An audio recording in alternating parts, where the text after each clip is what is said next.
Okay.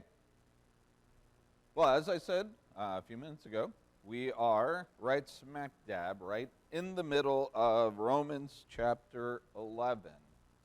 This is a spot that very possibly the person who did the chapter breaks, it might have made sense to have placed one here because this is a momentous spot in Romans, I believe. I think this is a huge moment in chapter 11, verse 13. Why? What is so monumental about verse 13? What's that? All right, Whitney, nailed it. First question, first answer was absolutely right. Yes. This is really the first time that Paul addresses the Gentiles very specifically. They have been part of the discussion with the Jews, in the first few chapters, but really then all of the focus was on the Jews and how the Jews looked at or how they treated the Gentiles. And then really all of the polemic going through chapter 8 was focused on the law of Moses. And is the law of Moses something that the Gentiles say, hey, I need that? No, that was for the Jews who were saying they need that, right?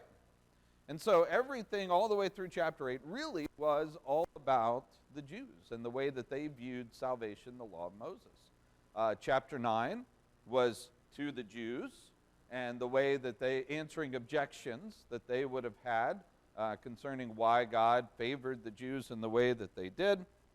Chapter 10, he's still talking to the Jews about how it is to return back into a proper relationship, how to be a part of the remnant.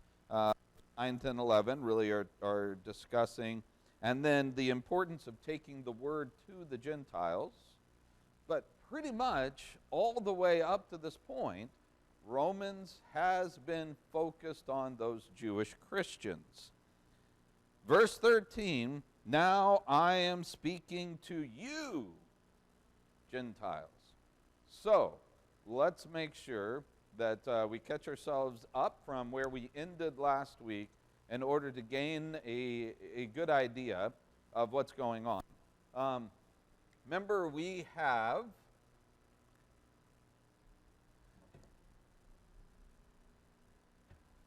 all right, so far, last few weeks, we've really been talking about this idea of Israel, all of the covenant people. That is, everybody by blood descended from Israel or descended from Abraham through Israel or Jacob, right? What did we do with this circle? Anybody remember? What was the point of this? Okay, the remnant. Jen said you have within it the remnant.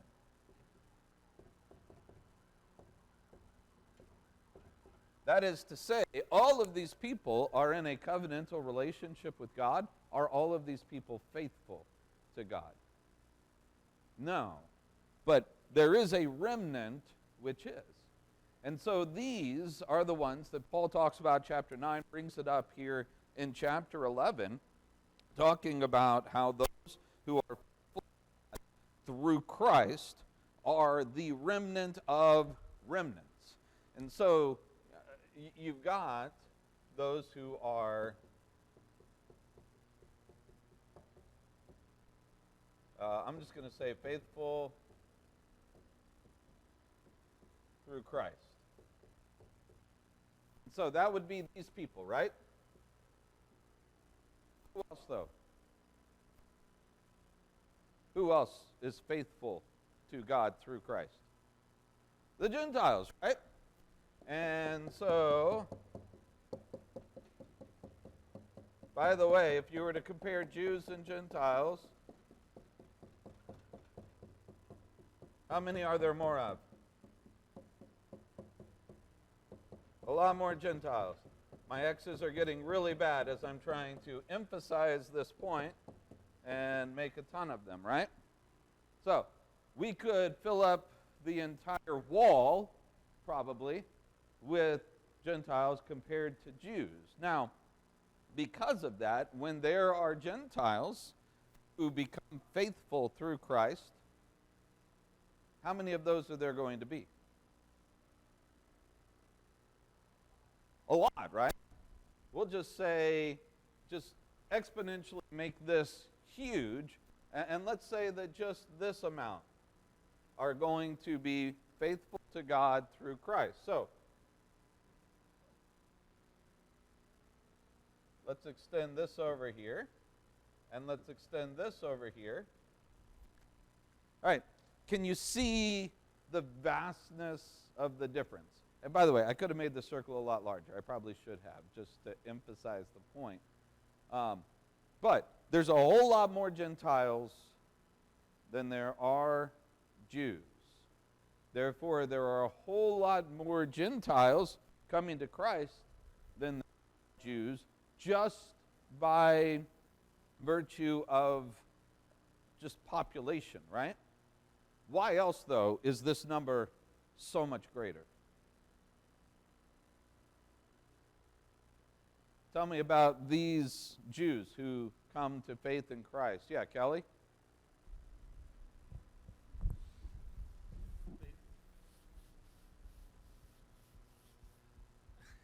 The Gentiles have hang-ups coming to Jesus, but they don't have the hang-up of leaving their culture, leaving their identity, leaving their families necessarily who don't buy in. That might happen, but there's this huge pressure among the Jewish people to be Jewish. That's who they are. That's who they are religiously, culturally, spiritually, socially, all the other E's. Yeah. So.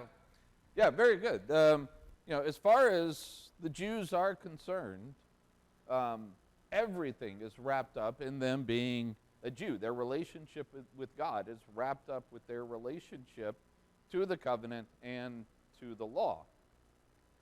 How much of that relationship to the covenant and to the law are in a relationship with God through Christ? In other words, in Christianity, how much of Christianity is focused on the Mosaic covenant and the law of Moses? That's a big fat goose egg, right?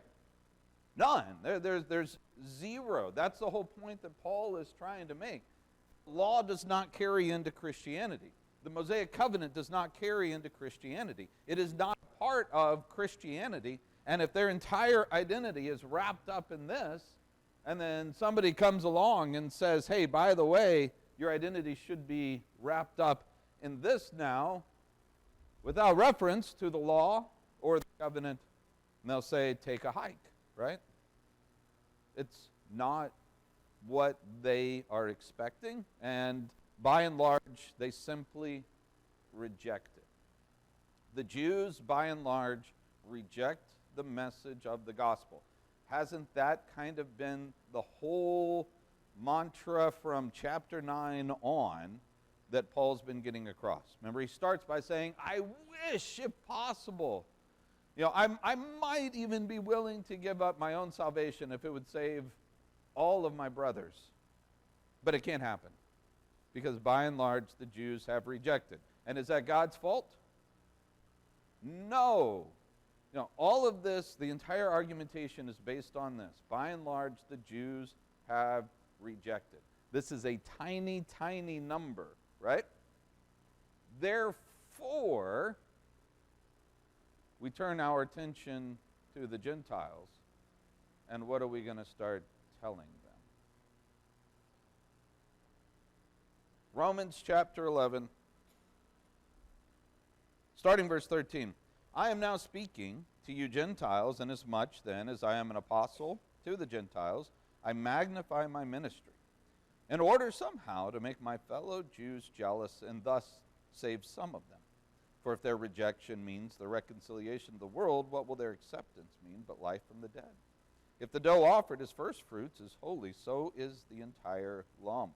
And if the root is holy, so are the branches. Let's just stop there very quickly. because we're about to get into probably what is one of the more famous ideas or thoughts from Romans. When people think of Romans, sometimes this picture pops into their heads, and we'll get into that. But what is his hope as far as his fellow people when it comes to the Gentiles?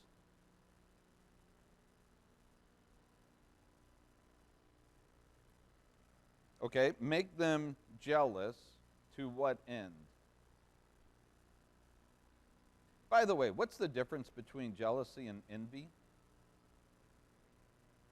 They're two separate concepts. We use them synonymously, and we probably shouldn't, but we do quite often. Ryan over here, Kevin. But there are, I think there's an important distinction to be made. Yeah, go ahead, Kevin. I guess how I would define it is jealousy says, I wish I had what you had or have. Envy says, I wish you didn't have what you have.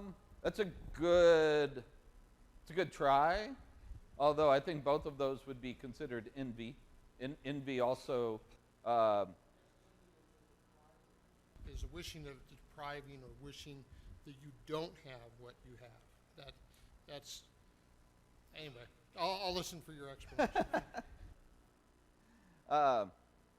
Yeah. So everyone's like, man, we just saw Kevin just went out there and he put it all on the line and he got smacked down. Nobody else is going to try this one, right? Yeah. Oh, yeah. No, I know you're fine, Kevin. I'm just saying what everyone else is thinking, that there's no way anyone else is going to try this. Yeah, this is really interesting. Julia's dad actually is the first one that pointed this out to me. Yeah, Josie. Sorry, I missed the hand there. It's like God is jealous of his people. They are his people, and envy is wanting something that is someone else's. Okay, Josie just nailed it. Good job, Josie. Yeah, jealousy involves what is yours. Envy involves what is somebody else's. You are jealous over your possession, that you don't want to see your possession go anywhere else to anybody else. God is jealous. He is a jealous God, right?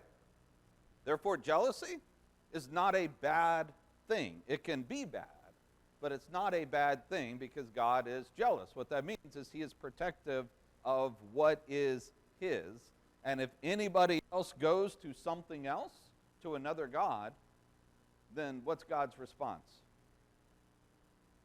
Right, he is jealous. He is angry because he is a jealous God of what is his. Whereas envy is there in the Ten Commandments as something not to be, right? That is, don't look at someone else and desire what it is that they have. Envy or coveting, that same type of an idea. So, this idea of jealousy, why use that word here? What is it about the Jews becoming jealous? Okay. Jan said that God is talking to the Gentiles. That is, to the Jews, Yahweh is their God. Right? And if you want to have a relationship with Yahweh, then what do you have to do? You have to join in with them. They are highly jealous. And the idea that Paul is saying, no. God is the God of all people without reference to this. He's wanting to spark this idea of jealousy within them so that it will what?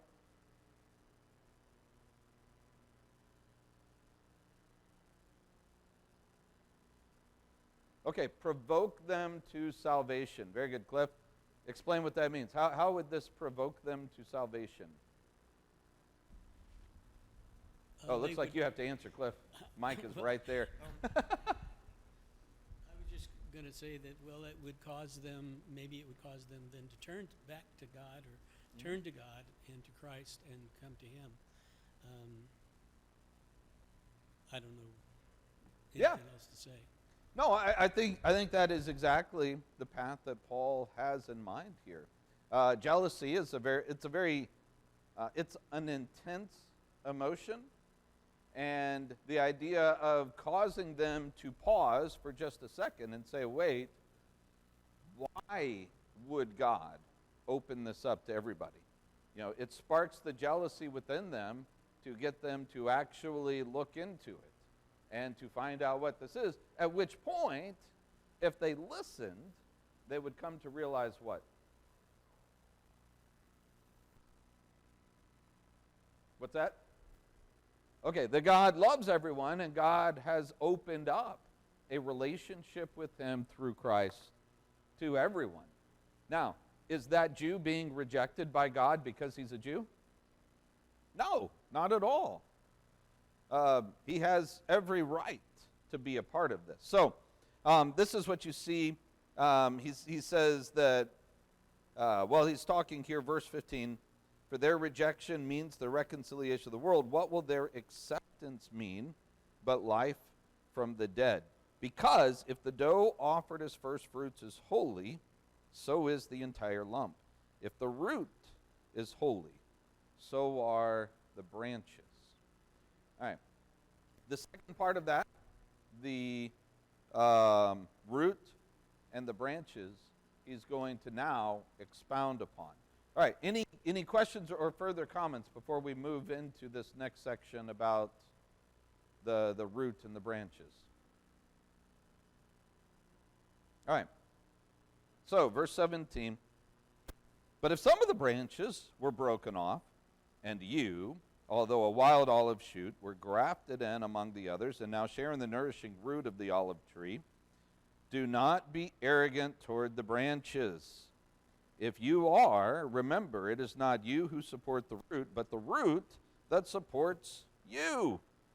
Then you will say, branches were broken off so that I might be grafted in. That's true, they were broken off because of their unbelief. But you stand fast through faith. So do not become proud, but fear. I'm going to cut there so that we can get this illustration in mind. We're now talking about what?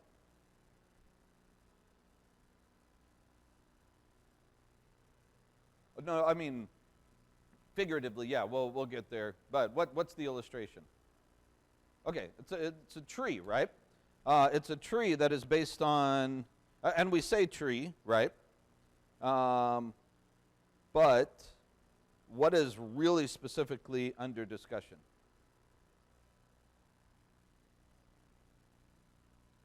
All right, two things. Root and branch. I'm sorry, I'm up here. Should I say rut? You guys, isn't that how you guys say something like that? No? All right. I'll just go with my Midwestern flair. I'll go root with a very hard ooh on there. We'll do it that way. All right. So, root and branches of this olive tree. We've all seen pictures of olive trees probably before. I'm sure Dave's probably thrown countless of them, Mike as well. But for the life of me, I have no idea what an olive tree looks like. So I'm just going to draw something that looks like a tree, and we'll go from there, and you guys be like, that's not at all what an olive tree looks like, and I will agree with you wholeheartedly. But for the sake of looking at it, you've got this tree, right? And I don't like what this marker's, Kelly must have done something to it on Wednesday. I don't know. That one's not much better.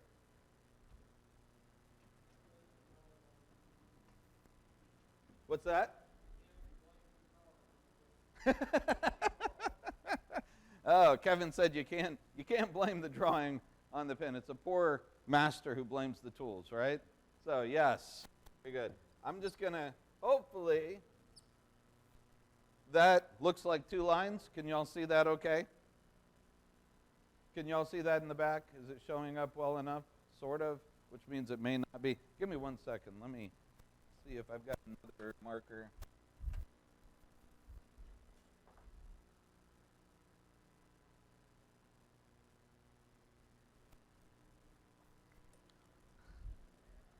It's 2 lines. That's you get what you get. Yes. Thank you, Dave. He said it needs to be more gnarly. Yeah. Okay. All right. So this is a tree trunk, and then coming off the tree trunk are what? All right, branches. Okay.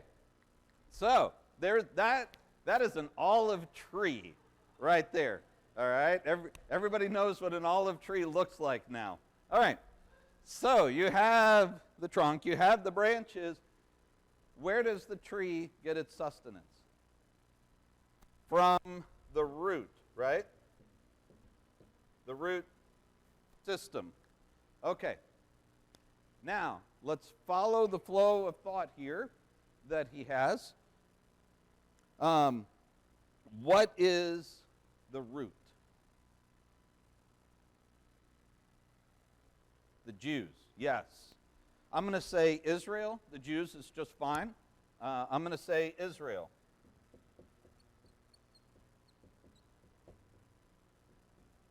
And when I say Israel, what do I mean by Israel? What's that?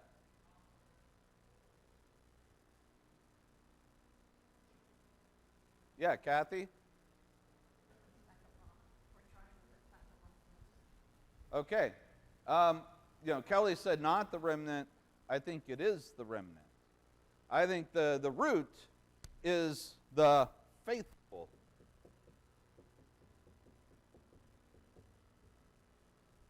The faithful of Israel. That they are the ones who have created the root system that begins with Abraham, Isaac, and Jacob, and then goes from there, those throughout who are committed and faithful to God. It's not talking I don't think that it specifically is referring to the nation as a whole, as it is the Old Testament, Old Covenant, faithful people who created and really brought about the faithfulness of those within the New Testament system, if that makes sense. I feel like I'm not explaining that very well, but they are the ones that the foundation of the faithful through Christ are built upon. He doesn't build this on just simply saying, okay, at this point in time, Israel as a whole nation has just been coming, and then suddenly from this, because the root, by the way, the root system, is that a part of the tree? It absolutely is a part of the tree. And so whatever this tree is, it springs from whatever the roots are. And that's Paul's point, isn't it? Verse 16, if the root is holy, then so are the branches. So, the holy, the faithful of Israel have created now this tree, which are going to be those who are in this new covenant. But, what's the problem?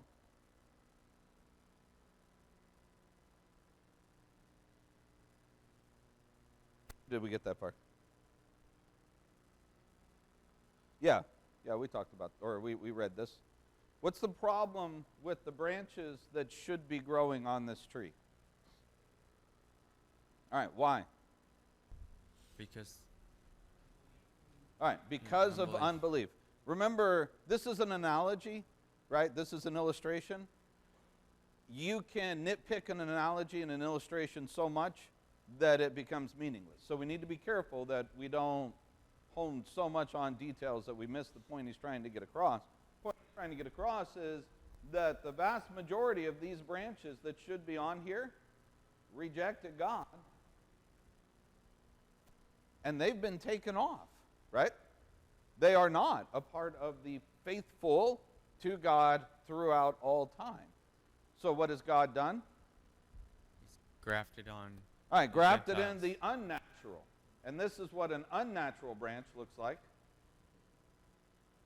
Right? All right.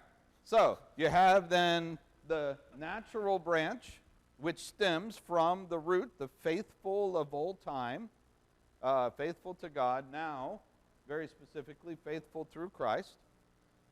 But also the Gentiles have joined into this tree. And by the way, how many branches are there of Gentiles compared to Jews? How many unnatural compared to natural branches are there?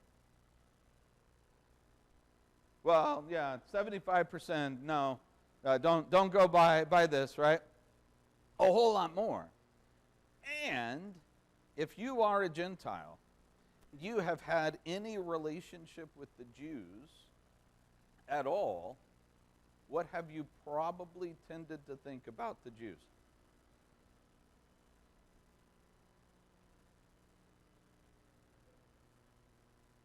Pretty what? Uppity. I thought you said upbeat. And I'm like, I don't know if that's how I describe it. Yeah, uppity. Yes, that's a good word, Kelly. All right, pretty uppity.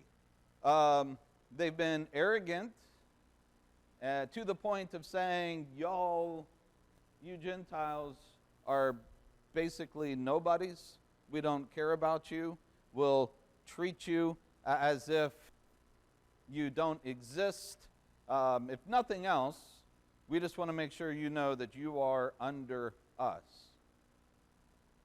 Well, what happens when the roles reverse? What happens when the Gentiles now stand in a greater portion of God's people than the Jews?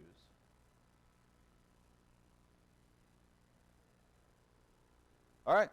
Maybe all of those years and years and years of bad relations and being the ones who are being put down by the Jews, where they're trying to keep them out or whatever the case is, maybe now that they are in essence in a place of power, I don't know, maybe in a situation where they've been running the church for a number of years because the Jews weren't even there. And now the Jews have come back into Rome, and you might have a potential conflict where the larger group is saying, hey guys, we're the ones that kind of control things now. Is it possible? Have you guys ever seen any scenario by which the people who were oppressed, when they take power of some sort, they become oppressors to an even greater degree? Right? History's shown that out, hasn't it? Time and again. Is that a potential issue that Paul is trying to thwart? And he says, be very careful that you don't begin to treat these Jews the same way that the Jews have treated you. Why? Why this warning?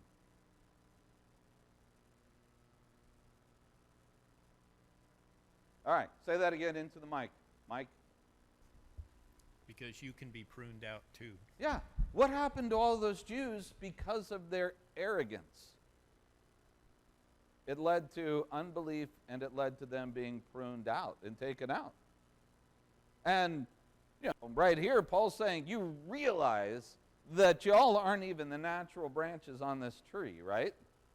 You realize that it would be a whole lot easier to take you out and to just go ahead and put those natural branches right back on because they naturally fit. This is the warning that he's giving to the Gentiles. Does everybody see that warning? And why this would make sense. And that, by the way, is the point of this whole illustration. This whole illustration is here to provide this warning. Just because you are grafted in and you now have a controlling share, as far as people are concerned, y'all are unnatural branches. Don't abuse that position. Verse 21, if God did not spare the natural branches, neither will he spare you. So verse Verse 24, if you were cut from what is by nature a wild olive tree, grafted contrary to nature into a cultivated olive tree, how much more will these, the natural branches, be grafted back into their own olive tree?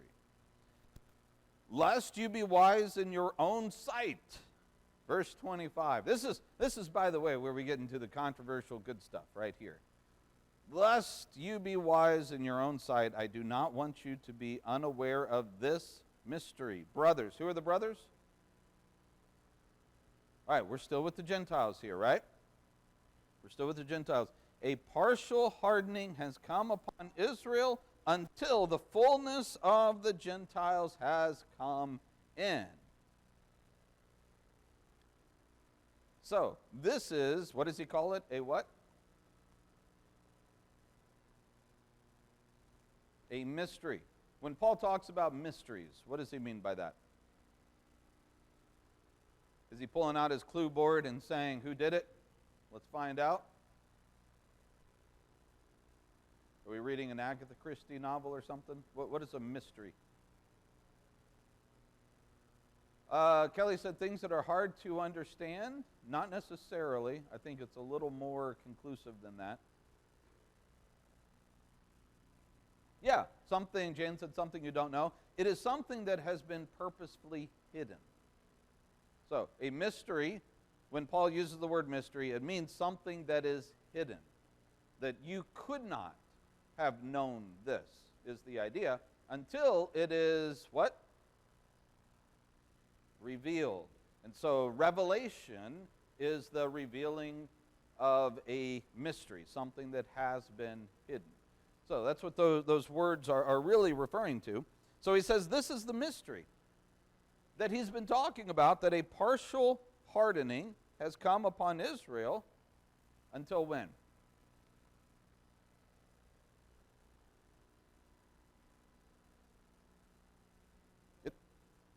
Okay, until the fullness of the Gentiles has come in.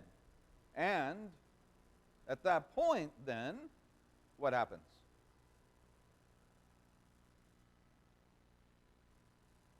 All right. At that point, then, if you read into the next verse, all Israel will be saved. Let's talk about this one. This one's good. All right.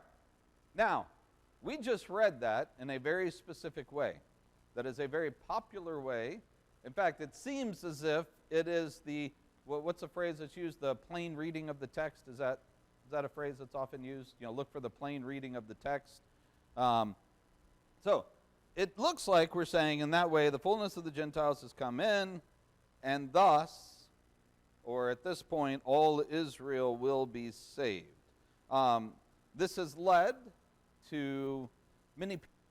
In fact, the vast majority of people, I think, today understand all Israel will be saved to mean what?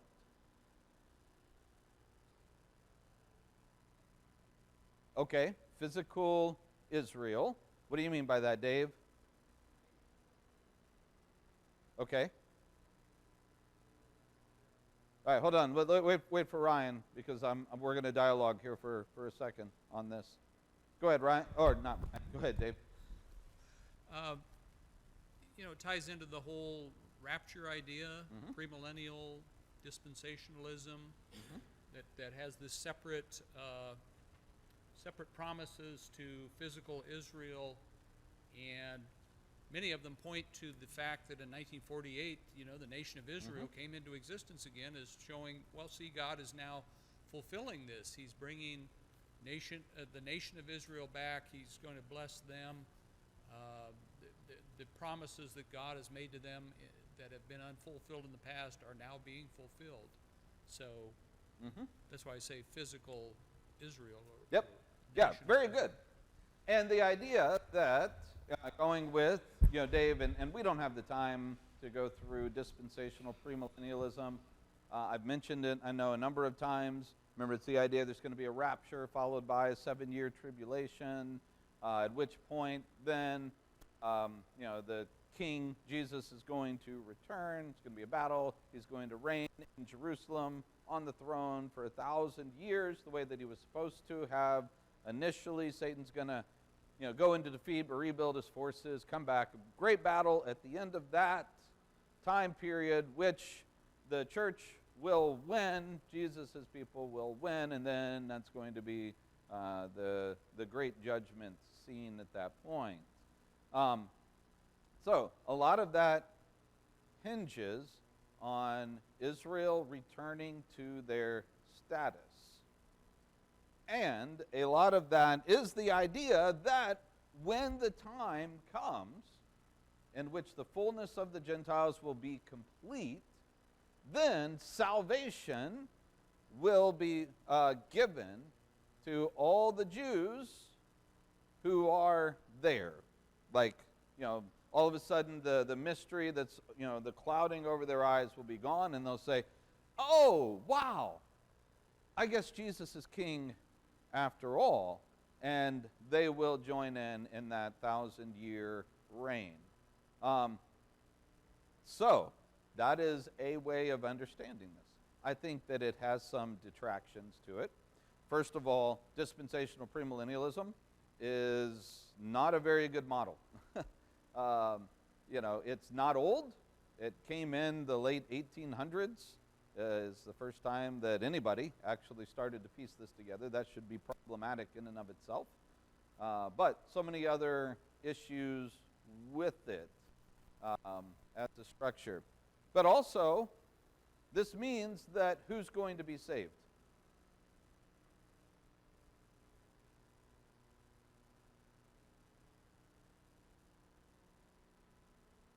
In this, who's going to be saved? All Israel? No, I'm not. I'm talking about dispensational premillennialism. What do they believe? It's going to be the Israel who is alive at that moment. Is that all Israel? That is generation upon generation upon generation upon generation upon generation ad nauseum of Jews who are not saved because they just were unlucky enough to be alive at the moment that the partial hardening came about, right? So, is that the way that God typically operates then? No. He gives the same opportunity, doesn't he? To all is kind of the idea. So, I think there's a detraction in that regard. And, you just tie it to dispensational premillennialism, and there are issues with it. Some would say that this inherently means that all Israel will be saved. And by that, anybody descended from Jacob, from Abraham through Jacob, will just automatically be saved for all time. And I think that's a little more fair to the text, is it not?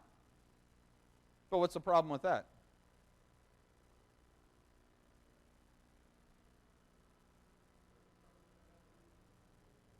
Okay, what were you saying, Richard? Yeah. All right, Richard said he's been talking about Israel and the remnant, and only a remnant is going to be saved. If Paul knows and understands, and it's been given to him, that every single Israelite of all time, no matter what, is going to be saved anyway, what is all this discussion about? Why is he upset about those who are rejecting? Why does he even spend time going to the synagogue first? He's like, well, you guys are fine anyway. I've already been told that. I've been given that knowledge. That mystery's been revealed to me. Therefore, I'm only interested in. You guys see that problem? There's a huge issue there with just simply saying this is a blanket statement for anybody who is descended from Abraham through Jacob. So, what if we disconnect verses 25 and 26? And we make it a point to say 25 does not flow into 26. 26 is not an answer. The fullness of the Gentiles comes in, and then once the fullness of the Gentiles comes in, and then Israel will be saved. Instead of looking at it as a causal relationship, we just kind of put a break right there. And then Paul says, and by the way, this is the manner by which all Israel, Ryan over here, this is the manner by which all Israel will be saved. Yeah, Kevin.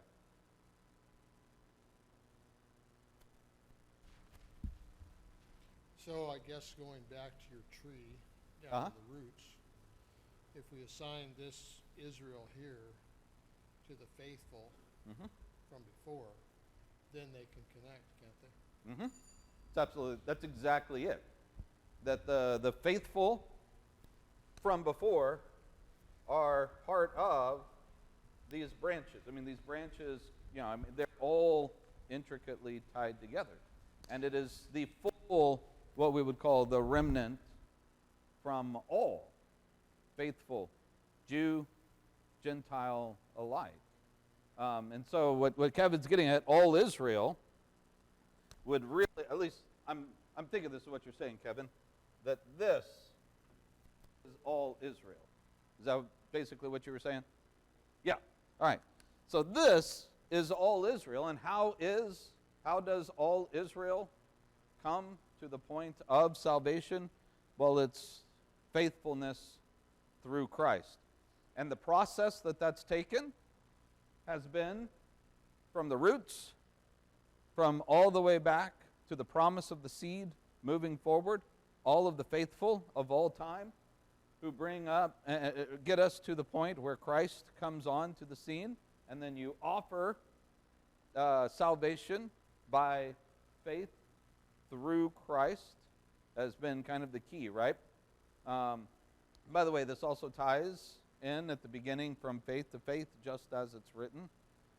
Maybe what they had their faith in is their knowledge in their day and in their time.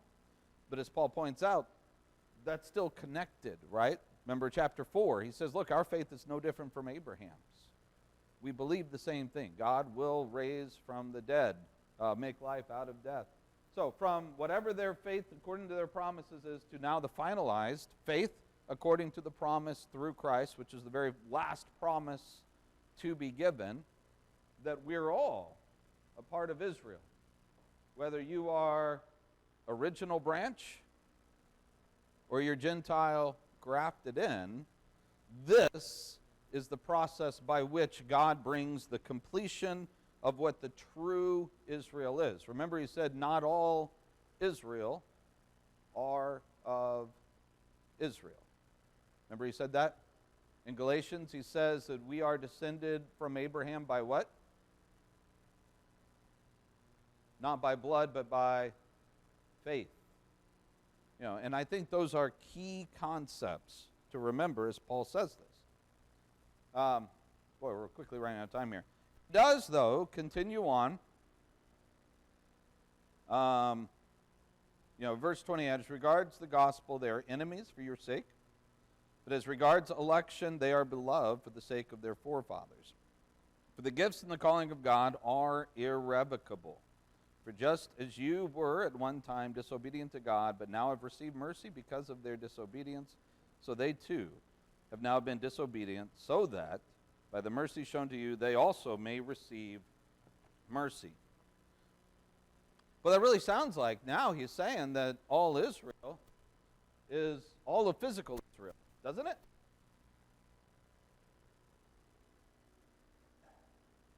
All right.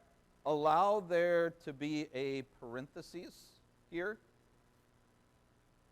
What was he referring before?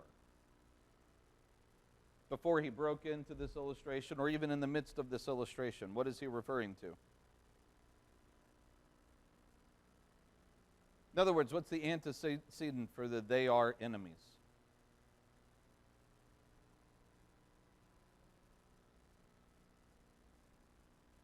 Same antecedent, I think, in verse 20. And verse 17. Right? He's been running a thread throughout this entire section, going all the way back there, saying what was broken off? All right. These natural branches. And these natural branches have were broken off because of disobedience. And what did he tell the Gentiles? What could God still do?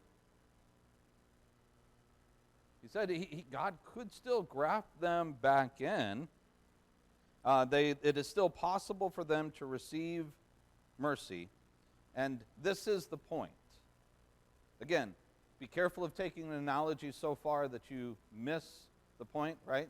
You can't see the forest from the tree, right? Huh? See what I did? All right, never mind. Okay. See, his whole point, you Gentiles are just like them. That's all he's saying. There's so much ink spilled all over this, but it boils down to this one fact. You Gentiles are just like them. As far as your status, relationship, your disobedience will lead to you being cut off. Mercy shown to you will lead to you being brought on. It's the same way for you as it is for them. And that is worthy of saying, who has known the mind of the Lord, who has his counselor, who has been, no, that's not what I was looking. Verse 33, this is what I wanted to say. Oh, the depth and the riches and the wisdom and the knowledge of God. How unsearchable are his judgments, how inscrutable are his ways. For who has known the mind of the Lord, who has become his counselor, who's been given a gift to him that he might be repaid? For from him, through him, and to him are all things. To him be the glory forever. Amen. All right, that's the end of our class time period that we have. Remember, I will be gone next week, so I will pick this up in 2 weeks, moving into chapter 12. Handouts are in the back. The furthest two on the right on the table are the newest ones. You can look at the page numbers, figure that out. All right. Thanks a lot, guys. Good class.